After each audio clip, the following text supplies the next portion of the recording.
Welcome to Question Time. Tonight we're in Kettering. On tonight's panel, Suella Braverman, the government's Attorney-General for England and Wales, previously Brexit Minister under Theresa May, and, as a result of a change in the law, the first Cabinet Minister to receive paid maternity leave. Labour's Shadow Health and Social Care Secretary, former President of the National Union of Students and a local councillor before becoming an MP, Wes Streeting. Ukrainian politician and People's Deputy for the centrist Holos or Voice Party, lawyer and lifelong political activist. She and her family continue to live in Ukraine despite the Russian invasion, Lesia Vasylenko. Sir Max Hastings, historian and prolific author, including of books on both world wars, Vietnam and the Falklands, and former editor of the Daily Telegraph. And Church of England parish priest, Radio 4 broadcaster, and in the 1980s, creator of a slew of top 10 hits as one half of the pop group The Communards, the Rev Richard Coles.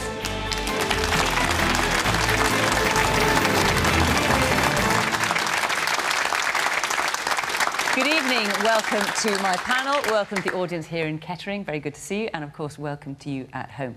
Do join in the conversation the usual way on social media, at BBC Question Time, and let's hear what you've got to say on tonight's topics. Right, our first question tonight is from Mark Belcher. Even with peace talks progressing, is it inevitable that Russian troops will occupy large parts of Ukraine for decades to come? Well, Lesia, as we have you here, just a day before you head back to Ukraine, what is your response to that question? Russian troops will continue to escalate their aggression against Ukraine. This is Putin's stance. Ukraine cannot exist as an independent country in Putin's eyes, and he's doing everything to destroy the Ukrainian population as we speak. So, in fact, what we do is we stand together and we stand united as a country, as a people. And right now in Ukraine, freedom is being forged under the missiles and under the rockets and under the bombs.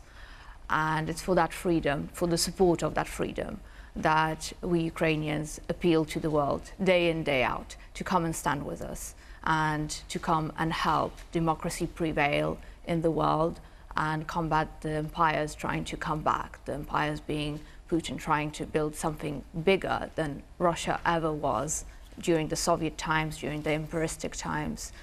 And this is essentially what we are fighting against. And this is what we want the world to come and stand with us against.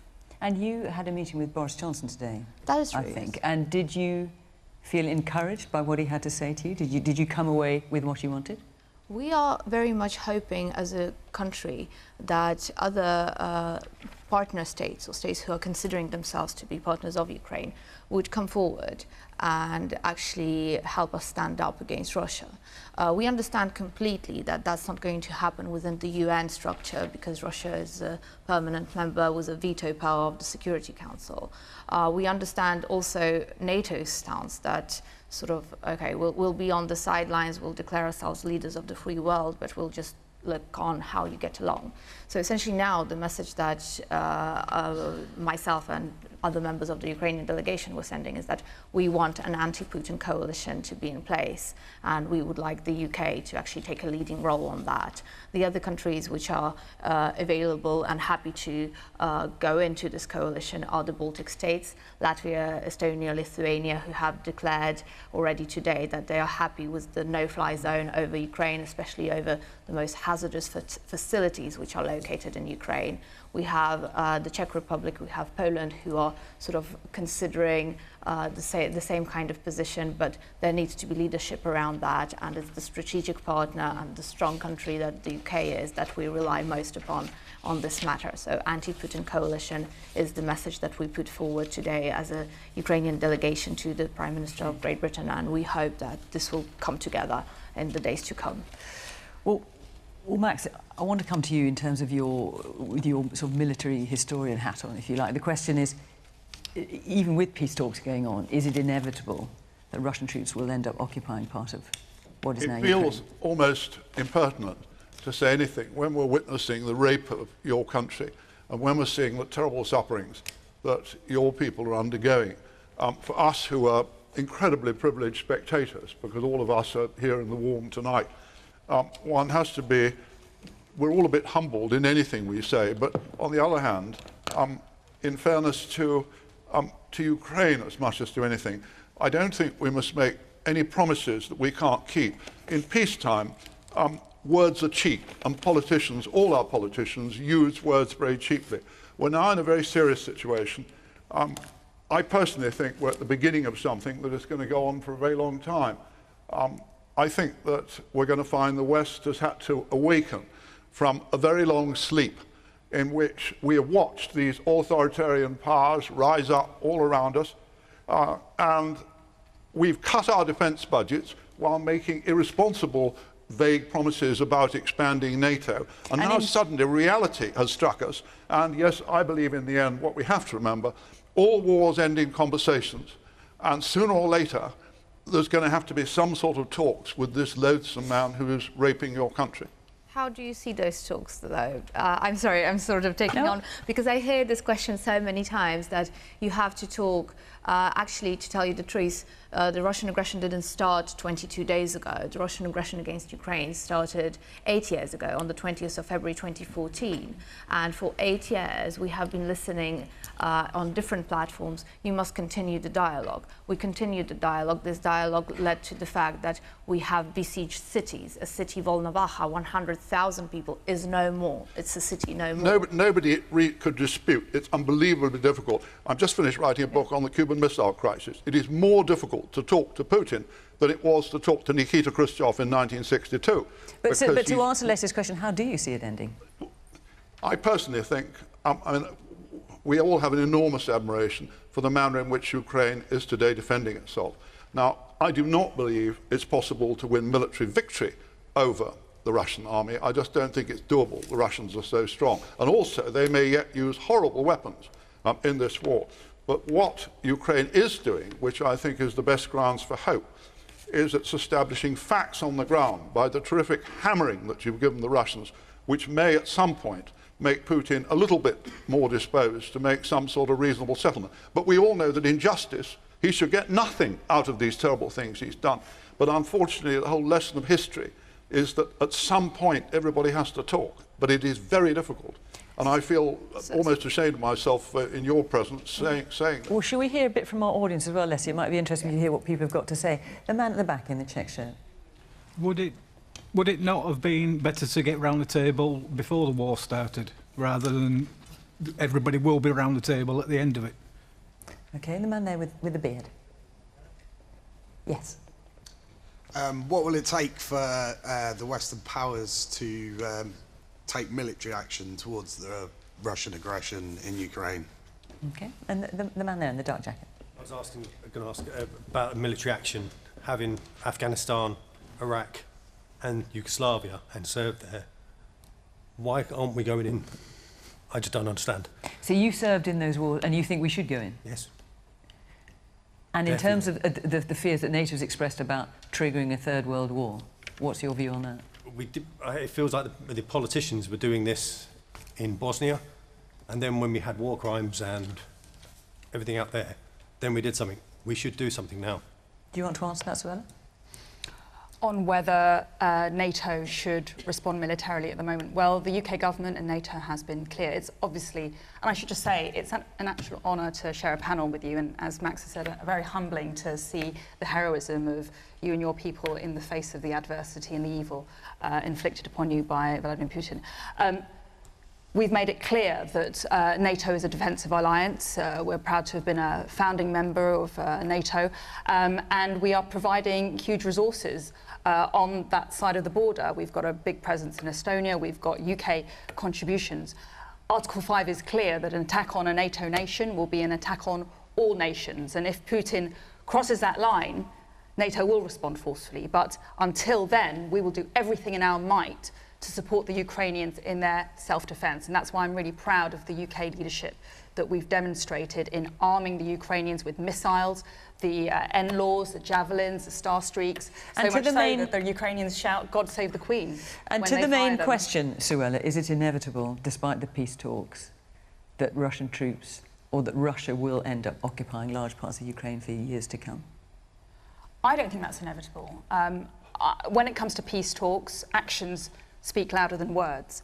And we've seen the duplicity of Putin. We've seen how he has treated his own nationals with disregard. We've seen how he's ridden roughshod over the Minsk process, which had process which had commitments to the rule of law and democracy. This man cannot be trusted. However, as Max clearly says, you know, we want a peaceful outcome. I will only judge a deal on the terms that they are struck if the Ukrainian people agree to them and if they are persuaded by Putin's credibility. But what's important in a negotiation is that the Ukrainians can negotiate from a position of strength. And that's why it's vital that we arm them. That's why it's vital and it's brilliant that they are putting up such a doughty resistance to Putin at the moment. This is not going according to his plan. He is losing resources. His troops are losing morale. There's every chance that the Ukrainians can keep putting up this fight. It is heartbreaking. It is tough. But we are there side by side with the Ukrainian as long as this goes on. Thank you for that. Woman back there with the glasses. Yes. I just wanted to say that I don't know how you can reason with somebody like Putin who can't see reason, otherwise he wouldn't behave in the way he's behaved. And I agree with the gentleman at the front. I don't understand on a humanitarian level why we don't do something to sit and watch what's going on and the suffering. You know, even more so because we have social media as well as watching the news and things like that. It's terrible, and it shouldn't be about, I understand the NATO part of it, but it shouldn't be about that. It should be, you know, if that was my country, I would want somebody to come in and help, because what's going on is just atrocious. Okay. Yes, the woman here in the front. Yes, you with the blonde hair. What is the difference between us supplying a lot of weapons, obviously, to fight Ukraine, and saying that we won't agree to closing the airspace? Wes, do you want to take that? Because you don't support going in. The Labour Party is taking the same line as the government, isn't it? Yeah, I'm in the uncomfortable position of agreeing with Suella, and I'm not uncomfortable because we're agreeing across party lines and normally be having an argy-bargy on the programme. I actually think it's a strength of politics in this country and across the NATO alliance that we are standing together, united in the face of Russian aggression. But to take that woman's point there, though... I certainly will. I'm uncomfortable because I'm on the platform with Lesia, a parliamentary colleague from Ukraine, effectively refusing a request that she's making to us this week, that her president has made to our country, that the people of Ukraine are making to the entire NATO alliance. And it is uncomfortable because we want to do more to help. The difference between where we are now and where we would be if we were enforcing a no-fly zone is declaring war on Russia and conceding that we are turning a war between Ukraine and Russia into, at the very least, a new European war and quite possibly a third world war. And I don't think it's worth countenancing. There are red lines. Putin knows full well that if a Russian steps 1 foot across the border into NATO territory, that will be considered an act of war against NATO, and he'll feel the full force of NATO unity in response, which is why he's not doing it. He knows, because the United States government has made it clear just this week, that if the Russians use chemical weapons, that will be seen as an intolerable act and will be met with severe consequences. So we're not agreeing to a no-fly zone right now. That does mean, however, the other things we are doing, we have to get the maximum impact from it. That means going further and faster on sanctions, so we tighten the grip around the throat of Putin and his regime economically. And already we've seen fights in the supermarkets in Russia this week because his people are suffering because of his actions. And it does mean we need to supply arms to Ukraine to give them the best possible chance of holding the Russian lines back. This war is not going as Putin would have expected. His generals are dying. Russian families are grieving for young men who have been sent ill-equipped and ill-trained into a war that they didn't choose to fight. But every single general and every single soldier engaged in this conflict needs to know that if war crimes are perpetrated, and there is evidence of this, it won't just be Putin facing action in The Hague, it will be every Russian general and soldier responsible. Okay. And in the end, the Russian people have to ask themselves, is this war really worth the price they are paying, both in terms of blood and the loss of families in Russia, but also the crushing impact it's having on their economy? And that's how in the end, we will force Putin back, and I hope force a negotiated settlement where Ukraine wins the war, protects their democracy, their freedom and their self-determination. Richard, I'm just wondering what you're thinking sitting here with this, because the common theme here is that you all feel uncomfortable because we're talking about something which we're not experiencing. Lesia's sitting here, you're going to go back, pick up your gun, which I know you have, and you have to actually do this thing, whereas we are all sitting talking about it. What's your view? Well, I'm deeply uncomfortable too, but it does occur to me that there is another scenario, perhaps. I don't want to appear complacent about what's happening to your country, Lesia, at all, far from it. But I was in Moscow in August 1991. I travelled the length of the country from east to west, happened to be there when the coup against Gorbachev collapsed. I witnessed the end of Soviet communism. I stood in front of the Lubyanka prison, headquarters of the KGB, and I watched the statue of Jasinski pulled down. A crowd turned up with a crane and they pulled it down. I watched it with a friend of mine who was Ukrainian, and he said to me, "Tyrants can fall." And I'm wondering if the most effective thing we can do outside your country is not necessarily take risks which would escalate militarily a situation which is extremely difficult in a world which is extremely dangerous, but actually through precisely what Wes was saying, through economic sanctions, through political isolation, encourage Russians to turn to Putin and to begin to maybe dislodge him from power, to wrest his grip. How long do you think that will take? I don't know, but tyrants can fall, and when it happens very quickly. In Moscow in 1991, I don't think anybody thought, even weeks before, that the Communist Party would all of a sudden evaporate, and that hugely powerful system would all of a sudden fail, but it did. It didn't fall just because it fell just in a couple of days.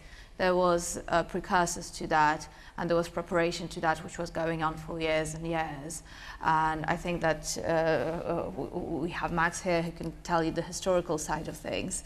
But I can tell you what you're saying. I agree with you completely, but it's a parallel track. So there's a track which is on defense and security, and there's the other one on the weakening of Russia from the inside. They go together, they go along. If Russia stays strong, if those sanctions wouldn't have been introduced, Russia would have continued to build on their military strengths. And every penny spent, I just want to say this to everyone, every penny spent on Russian goods, on Russian services, actually buys bullets that kill Ukrainian children and kill Ukrainian people. So the first thing that anyone can do is actually stop all kinds of economic relations with Russia. And the UK has been really good with it, apart from maybe a couple of companies such as British Tobacco and Marks and Spencer's. And you mentioned Marks and Spencer's because? Because they are still located in Russia, and they still have shops and operations in Russia. I mean, they're saying there's a complex franchise arrangement, which means they have to stay there. But what are you saying? People should not be buying Marks and Spencer's goods here in the UK? Is that what you mean? What I'm saying is that you can make your own conclusions, but every penny spent on anyone who stays in Russia, pays taxes there, is buying bullets that kill Ukrainian children. I hate to be sympathetic to our politicians, but I think that they face acute dilemmas which we have to recognise now about proportionality. That because I'm a historian, I think back that the world had to witness in 1939 Stalin invading Finland, seizing a chunk of Finland, and we had to stand by. Churchill wanted to bomb Stalin. One of the few sensible things Neville Chamberlain did was he said, we haven't worked out how to defeat Hitler yet, we better hold off from going to war with Stalin as well. Since then, our parents and grandparents had to watch the Hungarian uprising being brutally crushed, the Prague Spring being brutally crushed. Why didn't we intervene militarily? Because the danger of global nuclear war was deemed too great. And all the time we have to be asking ourselves, what is the least bad outcome of this horrible, horrible story? And the one thing that's certain is the worst outcome is general war between Russia and the West. And so I deeply sympathise. Our politicians, I think, have so far made the right calls with sanctions, with supplying arms. I don't think we can have no-fly zones. I don't think that we can send jets. And this is awful to have to say in your company. But we have to all the time. This has to seek to prevent escalation. There's a very good line during the Cuban Missile Crisis in '62 when John F. Kennedy, sitting around the cabinet table, when everybody felt the world was on the brink of nuclear war, And he said to his advisors sitting around, he said, well, this is the day we've got to make a decision. You better hope that your option isn't the one that's adopted. And it's always the difficulty of trying to find the least bad option in these terrible situations. We just have to sympathise with the people in charge, just this once. Woman here. I think we have to remember that people in the UK have already been killed by Putin. Don't forget about Salisbury. Yeah. That man is capable of anything. And I think as much support as we can possibly give, I mean, they say that, you know, we can't go in because a member of NATO hasn't been attacked by him. He's already done that. He came to Salisbury. So listening to what Max is saying, is that and this is the reason why politicians haven't gone in, for fear of triggering a third world war and possibly a nuclear attack. Does that not put you off? Gosh, I don't want to be responsible for the Third World War.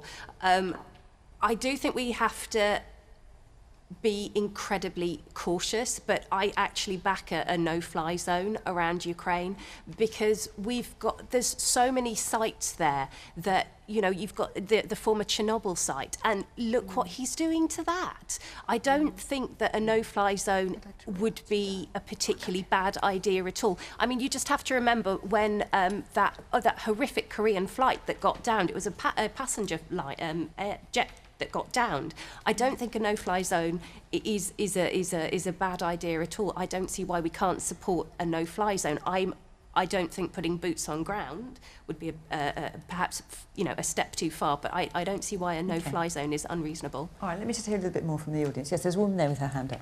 Yes, did you want to come in? You had your hand up for an awful long time, I noticed. I was going to make the same point. Oh, okay. Not crossed the red line. Not to worry. The man there in the pink shirt.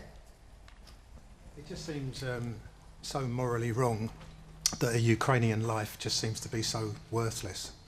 Yeah, none of us want to sort of think about World War III, but like you've all said, if Putin was mad enough, and I don't think he is, to step inside a NATO country, we're there like a shot. So far, is it roughly 5,000 people in Ukraine have been killed, including soldiers? Of course, we can't know the truth. Do we want to sit here in 6 months' time and say, oh, it's up to 50,000 now, so OK, we'll give it a bit longer? OK, and the man there, yes, in the glasses. Yes, you've got the microphone hanging over your head, sir, there. Hi. Yes. Myself. I feel as though a lot of us, the general population at large, are badly informed on the background to this conflict. And I feel certainly that there should be more information out there. And for example, I understand that Putin's, one of his reasons for attacking was that he was assured that NATO wouldn't embrace Ukraine. And I'd just be interested to know what Ukraine's position was 8 or 10 years ago when that was apparently the case. Did the government, did NATO give that affirmation? Suella, do you know? Did anyone know here? Max, do you know? Was Putin reassured that NATO would take a step back? Putin could never be reassured about anything. I mean, he's a paranoid type of individual. This is not me saying this. This is like psychiatrists and psychologists who do the analysis of the personality. And really, he feels threatened by anyone and anything. In the 90s, Putin was actually saying that Lithuania was posing a threat to Russia's defense and security. And he put it into the Russian defense and security strategy that they are enemy number one and that they pose a threat. What did Lithuania have in the 1990s after the Soviet Union broke apart? Well, it was just a bunch of hunters with hunting guns. And these guys were apparently threatening the second largest army in the world and the nuclear power at that. So essentially, when Putin says that, okay, he feels threatened by Ukraine and Ukrainians' free will to join any kind of alliance that they want, this just doesn't make sense. We could never be a threat to Russia. I think one thing we can all agree on very readily is that there is absolutely no shred of justification for anything that Putin has done in Ukraine. The folly of Western policy is that for 20, 30 years, on the one hand, we were making vague proposals for the expansion of NATO, and on the other hand, we were slashing our defense budgets. And Putin interpreted our defence cuts. All the nations, the Germans almost completely disarmed themselves. Putin, who only understands strength, Russia's got 3 exports: oil, gas, and extreme violence. And Putin understood us as being frightened, as being feeble, as being wet. And so we've had 20 years of policy which have contributed to making Putin feel that he could do what he is doing to your country. Let's take another question, still on the topic of Ukraine. Before I do, I just need to tell you, if you'd like to be in the audience for next week's programme, next week we will be in Reading, and the following week we will be in Bath. If you want to come and add your voice to these here, do apply it to go to the Question Time website. You can follow the link there. So next week Reading, the week after that Bath, and we would love to see you. Let's take a question now from Clover. Clover Walton, where are you? I wanted to ask, why do I have to name a refugee before I can offer them sanctuary in my home? Because this just slows down their passage to safety. And I want to know when the government will introduce a basic matching scheme between people who need homes and people who are offering homes.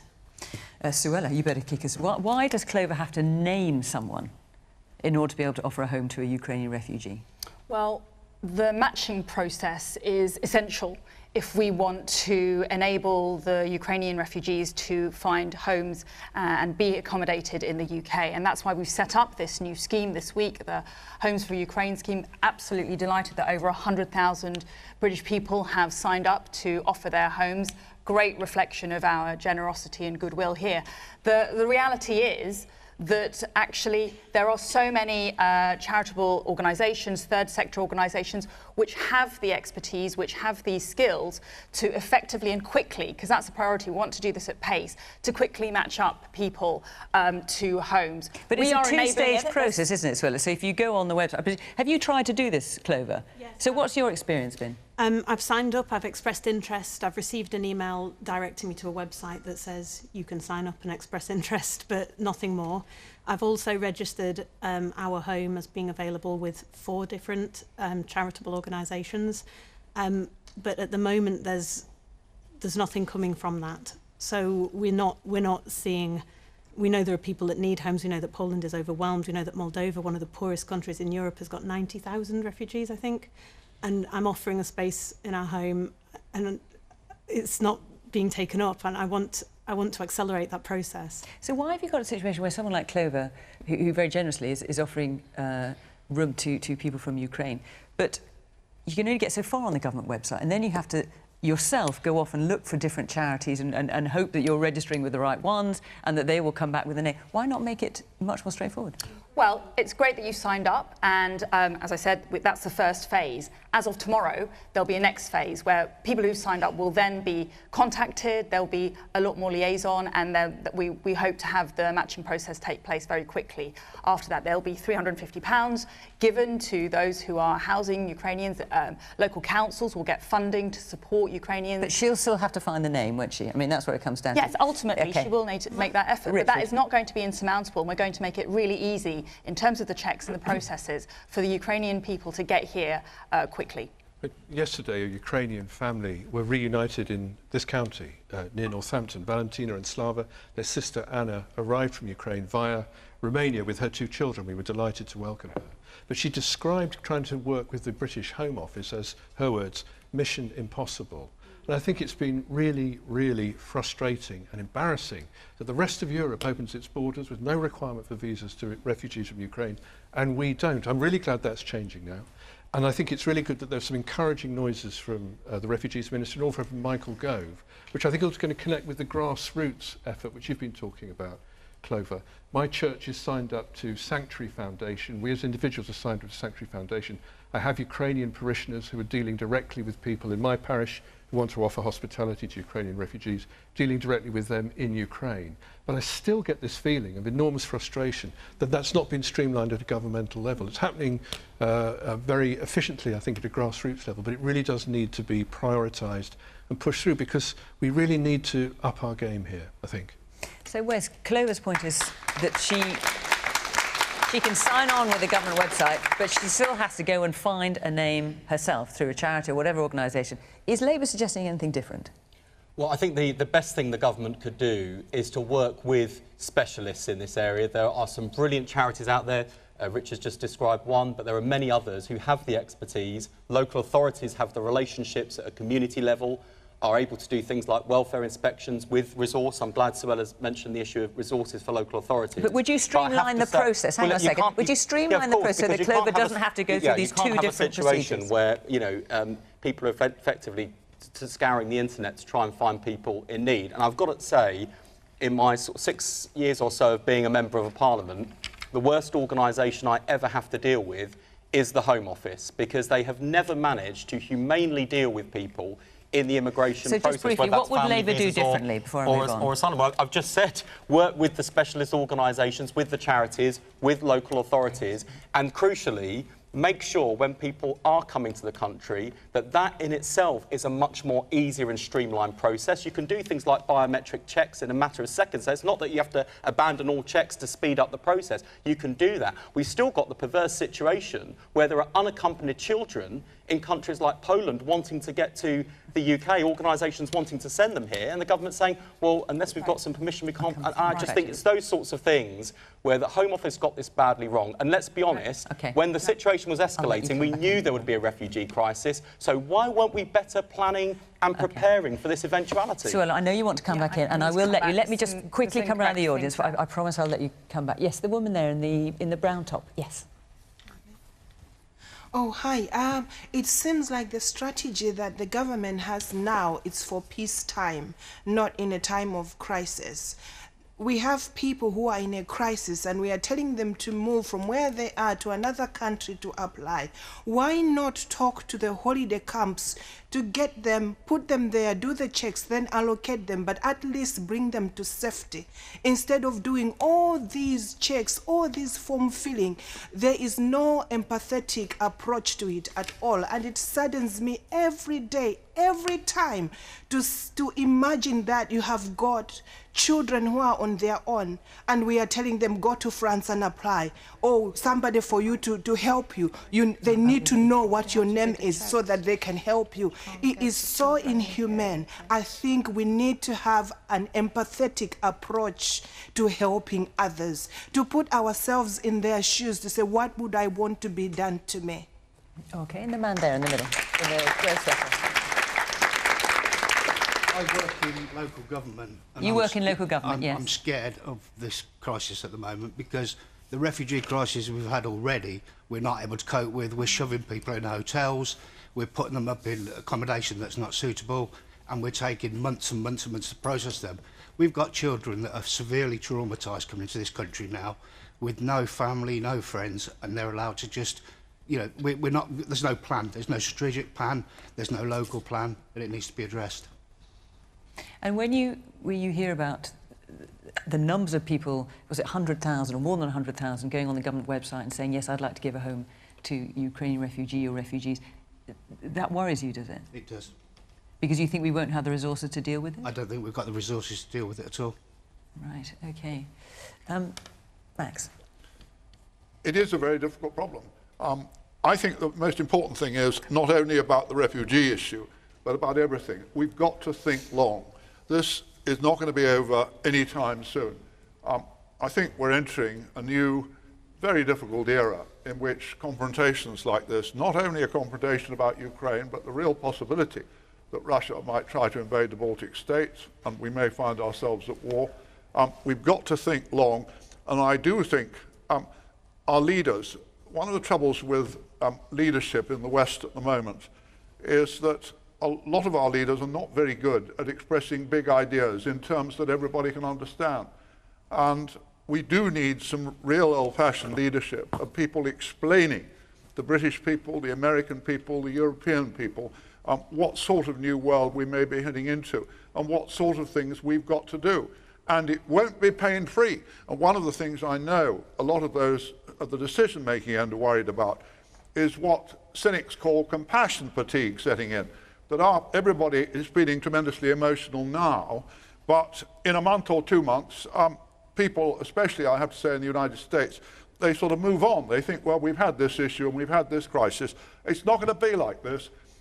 This is a new world in which we need those in charge, and all of us who have access to any sort of platforms, we need to try and explain to each other what we're in for. And the refugee issue, which is the most visible, and it is wonderful how the British people have responded to this. This is only part of it. We're going to have to rethink an awful lot of stuff. We've been a very spoilt, fortunate generation. We have not felt threatened for a long time. Well, now it's different. It's not the end of the world. I think we will come through this. We will. Well, it come might out feel of like this. the end of the world to Lesia sitting next to you But right now. no, I don't think it is. I think even when you think of where the world has been, where it was after World War II, Ukraine was flattened in World War II disastrously by the Germans, and Ukraine rose triumphantly from the ashes of Kiev and Minsk and all the other cities that were destroyed in World War II to the ground. And I'm confident, especially after what we've seen of the qualities of the Ukrainian people in the last few weeks, that they will rise again. But it's not going to be easy. Yeah, but we can't keep getting destroyed and destroyed just to rise again. We just, essentially, what we want is to live as an independent nation within our internationally recognized borders and just have the right to freedom, to freely choose our fate and to develop, to concentrate on education schemes, on health schemes for our people, on economic development at the end of the day, and to grow as a nation and as a country, and not to be invaded time and time again, crushed down just because some power-crazed dictator next to us thinks that we are part of a big empire. I'm sorry, I don't want my 3 children to grow up as slaves to and second-sort people to the Russian Empire. Well, I know one thing very much. Like very much. Lesia, can I just ask you? I mean, Clover's original question was about refugees and the response here from the government to bringing refugees over from Ukraine. We had Vadim Pristajko, the Ukrainian ambassador to the UK, on the programme last week, and he said, I hope and I beg procedures will be dropped, every bureaucratic red tape should be cancelled. I just wondered what your view is. The refugee crisis is happening now, and the countries which are most affected are the neighbouring countries to Ukraine. The refugees which the UK is getting, you're getting the people who are already in safety, more or less, and they are coming to, and what you're essentially doing is you're unburdening these countries which are taking the hardest hit. What the UK could be doing more is actually establishing facilities in Poland, in Moldova, in Slovakia, Hungary, and so on, where the children and the women could get the assistance that they need firsthand, where they can get the care that they need, and then to re-establish them in the other countries, such as the UK, and so on, and provide for them for safe passage, and provide also for them facilities to live here. So it is essential, especially when we're talking about children, please, it is essential that there are security checks. We cannot have another crisis developing on the borders. These children, they are leaving from cities which have been bombarded, that have been sieged. For them to come across the border and fall into traps of smugglers and human traffickers, that's just unacceptable. And that is a concern that we have from the Ukrainian government. That is something that we cannot control, unfortunately, once the children leave beyond the borders of Ukraine. But this is something that we rely on the UK and on the other countries as our partners to help us out with. Human trafficking is absolutely unacceptable, but the human traffickers are already fishing for the victims, the most vulnerable of the vulnerable, who are the children of Ukraine. Can I just say... What a depressing prospect is what I was just thinking, actually. Sorry, but yes, Suella. Lesia is absolutely right that the security aspects are absolutely crucial to this, and we've already seen not just people wanting to exploit vulnerable refugees coming here, but also attempts to produce fake documents at the border and pretend to be refugees, to play the system and get here illegally. That's why checks, like touch checks, but essential security checks, are essential, because the safety of the British people is also a priority for us. Wes, a bit cheeky, I have to say, to make the comment about the unaccompanied asylum-seeking children.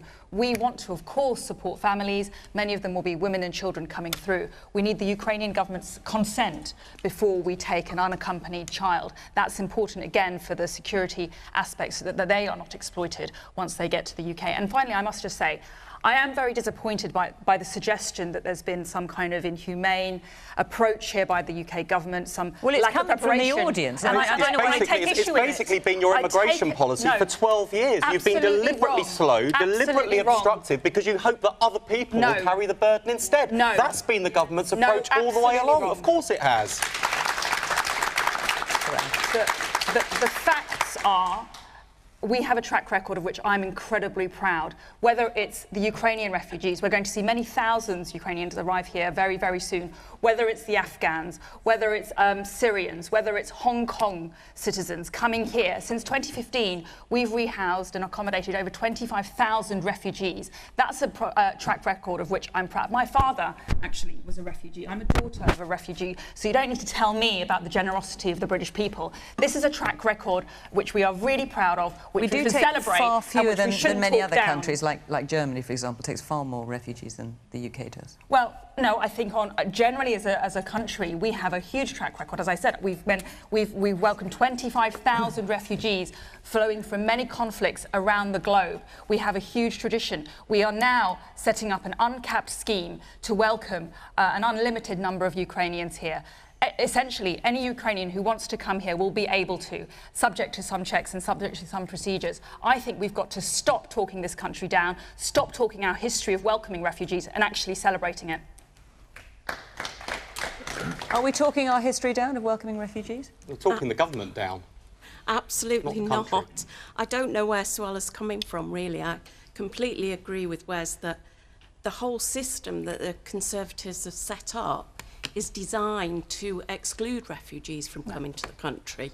Then they're bringing in legislation to say that if you've passed through a safe country, you have to go back to that country. Everything they do seems designed for us not to take refugees. And yet, as you said, 120,000 people have said, yes, we want to open our homes to refugees.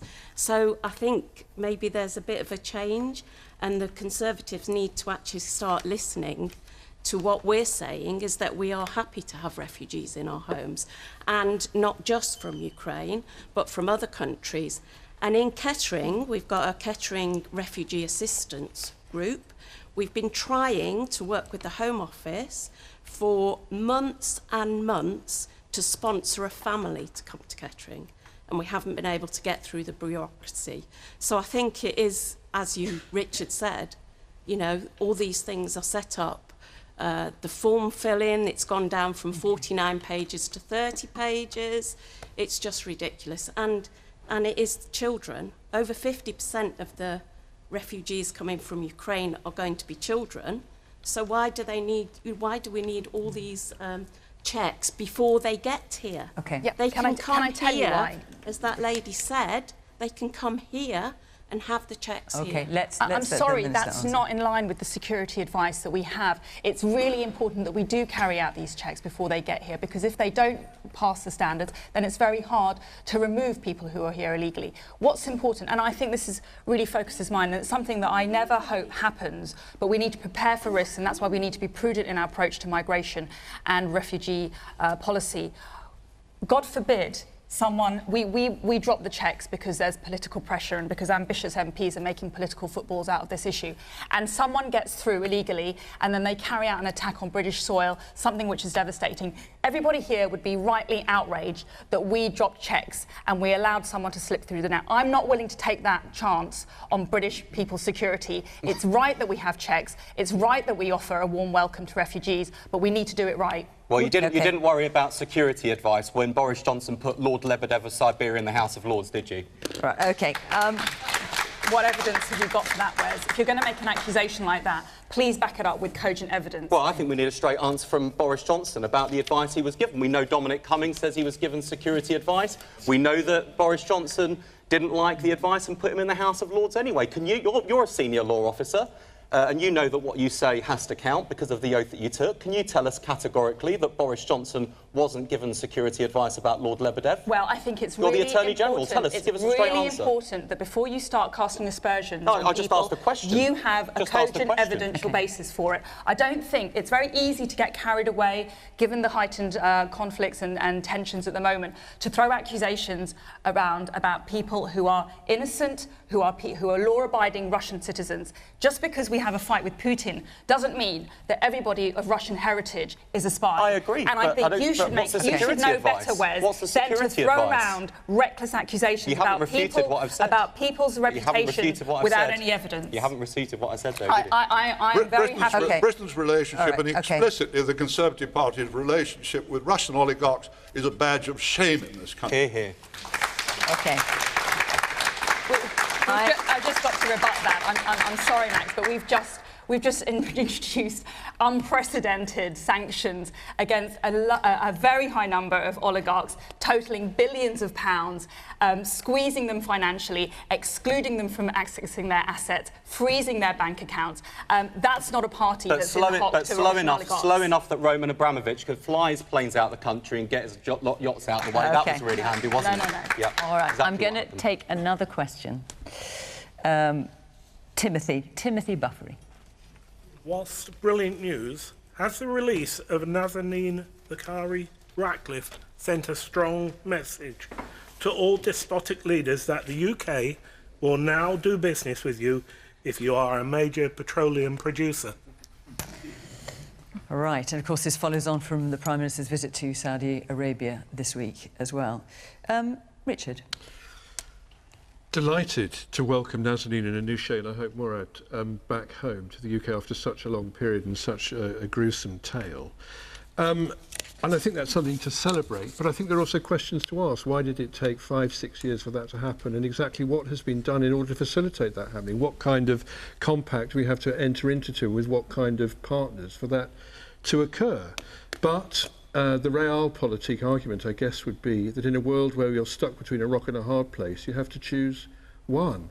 And I'm thinking that, you know, if the really urgent problem we have at the moment is applying pressure to Russia, then weaning ourselves off dependency on Russian hydrocarbons is a really important thing. And I guess that means knocking on a lot of doors we don't want to knock on in order to guarantee supply from somewhere else. I think it's horrible, I think it stinks, but I think it's probably a condition of the world we're in at the moment.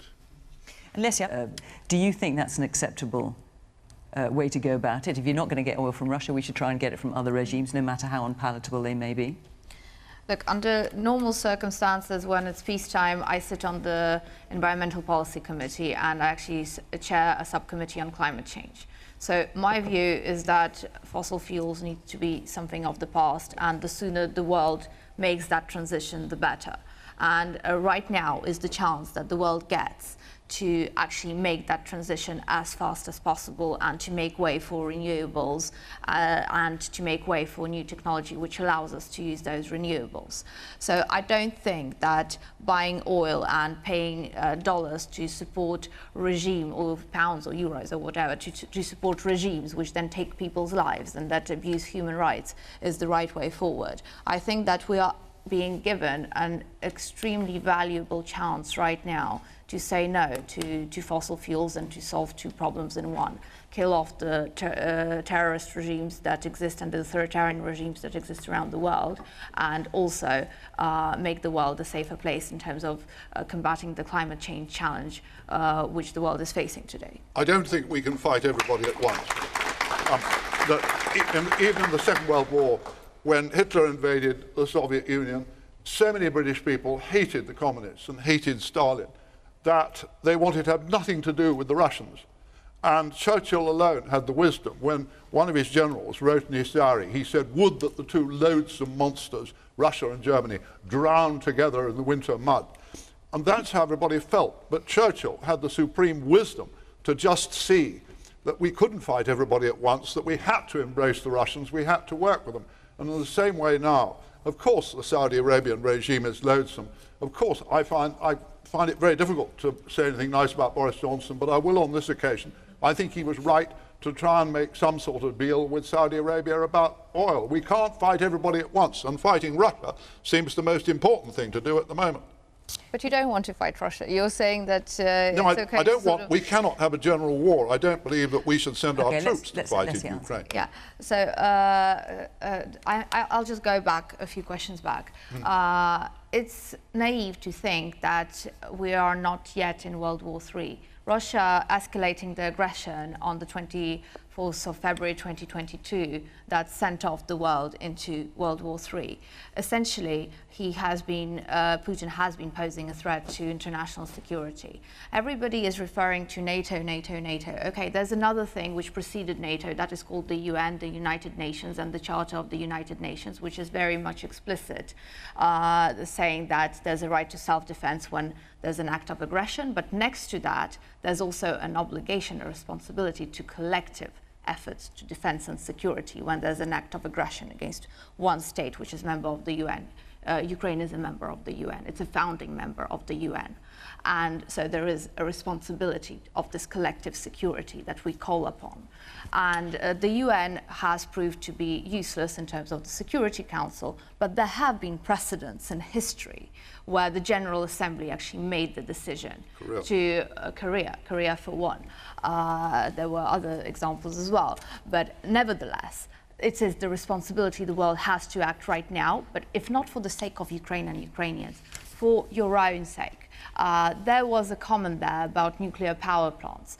Ukraine has 5 nuclear power plants in its territory, 15 nuclear reactors in total. I think a lot of people here in the audience remember 1986 Chernobyl. So when Chernobyl blew up, the radiation traveled as far out as forests and woodlands in the UK and contaminated those forests and woodlands. Chernobyl was 1 reactor. Ukraine has 15. If Putin takes hold of any nuclear power station in Ukraine, he can just do sort of false flags on those nuclear power stations. He can have people press the wrong buttons or not press the buttons in time. And then the world is looking at a nuclear catastrophe never seen before, which will affect everyone, Ukrainians, Russians, British, Canadians, the world alike. And really, Putin won't even have to press that red button everybody is so afraid of.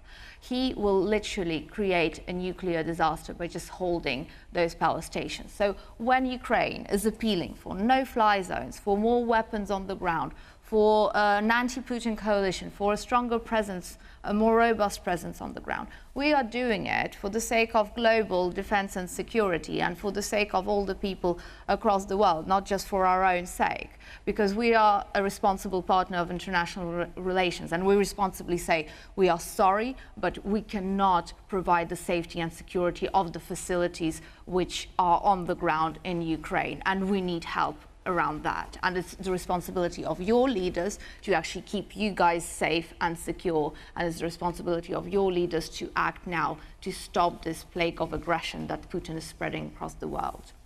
Manne. Yes, we were expecting Boris to issue his energy security paper this week. Instead, he rushes off to Saudi to do a deal on oil, really. So I'm just wondering whether that's sending out entirely the wrong messages in terms of the renewables messages and the movements we need to make in this country. Suella. Well, there is an absolute need. The conflict has caused havoc with oil prices, and we're seeing huge amounts of volatility with the price of crude oil up and down like a yo-yo at the moment. And therefore it's right that because of Russia's output that we find other sources. Actually, from a UK point of view, we're not so dependent on Russian oil, and that's why we were able to ban all imports of Russian oil. But we are, of course, affected by the price of oil. We're affected by the global market. And actually, because of our lack of direct dependency on Russian oil, we've been able to go quite far. Contrast that with Germany, actually, who has huge dependency on Russian oil and gas and have, to a large degree, been hindered in how far they can go The against question, Russia. Suella, is has the release of Nazanin Zaghari-Ratcliffe sent a strong message to all despotic leaders? The UK will now do business with you if you are a major petroleum producer. That's, in fairness, let's get Timothy's question answered. Well, no. The reality is that Nazanin, well, first of all, it's a great delight for all of us in the country to see Nazanin and Anousheh be released, and I think all tribute has to be paid to all of those involved. That's the produce of a lot of discussions on many complex issues. It was right that we paid the debt. It's subject to a lot of assurances that that money goes towards humanitarian causes, and it's right that Nazanin has now been released. When it comes to the Prime Minister's trip to Saudi Arabia, I'm really proud and glad that he's been there to try and seek to offset the impact on Russian oil supplies. Saudi Arabia is the largest producer of crude oil in the world. We have a valuable relationship with Saudis. It's right, therefore, we try and use that to encourage the Saudis to increase their output. That can have an impact on global prices, on prices for consumers. Do we agree with everything they do on human rights and their position on women and issues on how they treat their people? Of course we have issues with that. Of course we condemn them, particularly when it came to the killing of Khashoggi. But does that mean that we don't talk to them? Of course not. That would be foolhardy and that would be detrimental to British interests. Wes? I think they're two separate issues with respect. I mean, my heart burst when Nazanin and Anousheh came back to this country. I know how hard their MPs fought to get them back, how hard their families fought, and I give credit to the government and the way they negotiated the agreement that got them back. So, you know, I'm fair to the government sometimes. I don't know what's more embarrassing about the trip to Saudi Arabia, though, the sight of Boris Johnson going cap in hand to murderous dictators, or the sight of him coming back having not even reached a deal. It's like the worst of all worlds. And why is he in this position?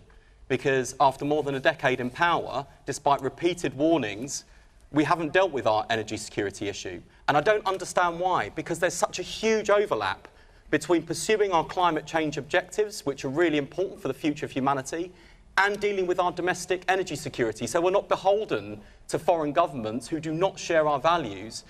You know, if you look at the Kingdom of Saudi Arabia, the murder of Khashoggi, of course, the execution of more than 80 people, the way they treat women, the way they treat gay people. These aren't people who share our values, but we're in hot to them. Why? Because we haven't dealt with our energy security issues. And that's why we've set out our own really ambitious plan for new nuclear, onshore and offshore wind, solar power, to make sure that we've got our own domestic energy supply to make the price of fuel and energy cheaper for people here in Britain, to deal with our climate change objectives, but to make sure that future British governments, Labour or Prime Minister, never have to go cap in hand to murderous dictators ever again.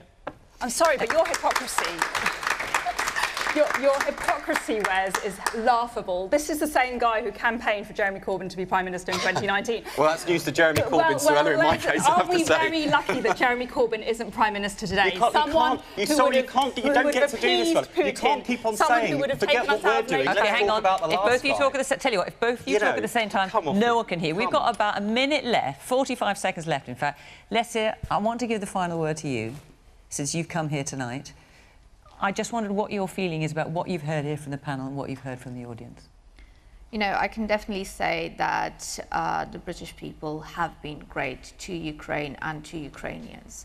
The heartfelt support that we receive every day in many forms, in your coming out onto protests, saying that you support Ukraine, in the messages that we're receiving, in the willingness of all the people to take the refugees, is just amazing. The sympathy, the empathy that is there, it is something that we look on and we have great comfort from it. And the people in Ukraine are able to go on and wake up every single day and fight for our freedom with all we have, because we know that the UK and the British people have our back. So thank you for that extremely. And I hope that with the UK, together with the government, with the Parliament, we can keep on fighting for justice, we can keep on fighting against the Russian regime, and we can build on this coalition, this new security coalition for Ukraine, but also for the world.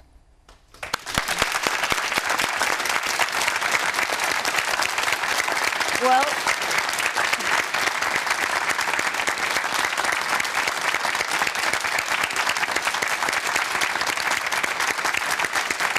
our hour is up. Lesia, I know you return to Ukraine tomorrow. I'm sure on behalf of all of us, we wish you safe passage and good luck.